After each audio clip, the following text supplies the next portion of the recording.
Boyhood. Gadadhar grew up into a healthy and restless boy full of fun and sweet mischief. He was intelligent and precocious and endowed with a prodigious memory. On his father's lap, he learnt by heart the names of his ancestors and the hymns to the gods and goddesses, and at the village school he was taught to read and write. But his greatest delight was to listen to recitations of stories from Hindu mythology and the epics. These he would afterwards recount from memory to the great joy of the villagers. Painting he enjoyed the art of molding images of the gods and goddesses he learned from the potters, but arithmetic was his great aversion. At the age of 6 or 7, Gadadhar had his first experience of spiritual ecstasy. One day in June or July, when he was walking along a narrow path between paddy fields, eating the puffed rice that he carried in a basket, he looked up at the sky and saw a beautiful dark thunder cloud. As it spread rapidly, enveloping the whole sky, a flight of snow-white cranes passed in front of it. The beauty of the contrast overwhelmed the boy. He fell to the ground unconscious, and the puffed rice went in all directions. Some villagers found him and carried him home in their arms. Gadadhar said later that in that state he had experienced an indescribable joy. Gadadhar was 7 years old when his father died.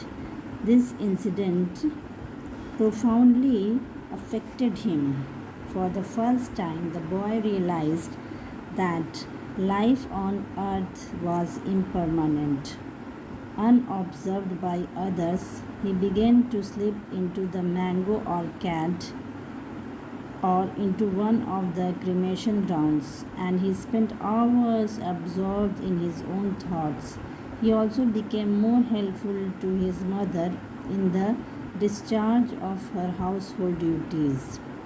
He gave more attention to reading and learning the religious stories recorded in the Puranas, and he became interested in the wandering monks and pious pilgrims who would stop at Kamarpur on their way to Puri.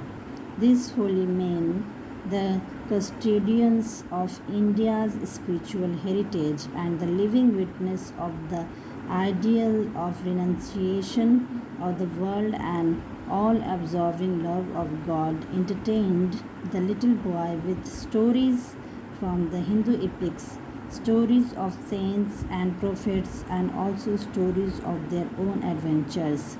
He, on his part, fetched their water and fueled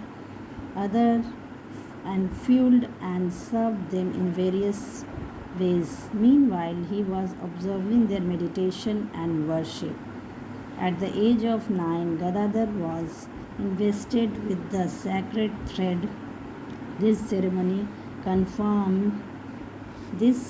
conferred upon him the privileges of his Brahman lineages,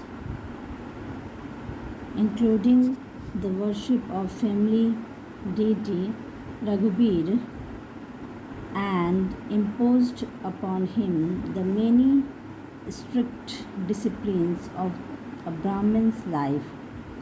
During the ceremony of investiture, he shocked his relatives by accepting a meal cooked by his nurse, a Shudra woman.